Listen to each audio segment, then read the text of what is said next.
Get the integral of secant x tangent x over cosecant x. You want to give this a try? Go ahead and pause the video. I'll be right back.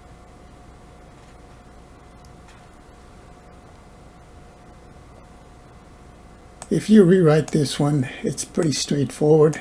We got secant of x. That's the same thing as 1 over cosine. Got cosecant of x in the denominator. That's the same thing as 1 over sine. So we rewrite that. The cosecant in the denominator can be written as sine of x in the numerator.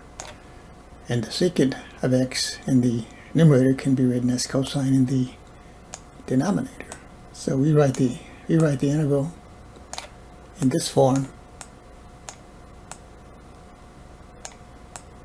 And then sine of x over cosine of x, that is tangent.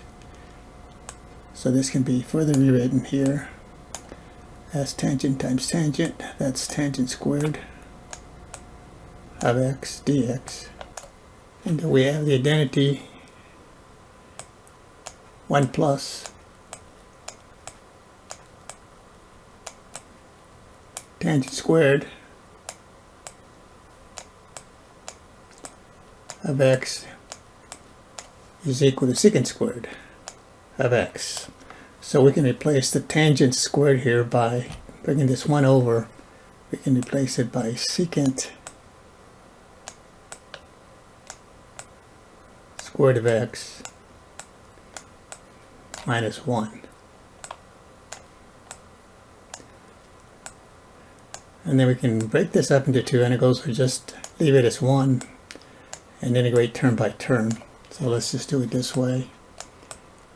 Integrate secant squared of x. What trig function has a derivative of secant squared?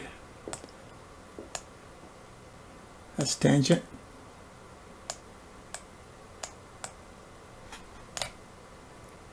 And integrating minus 1 with respect to x, that's minus x, plus your constant of integration.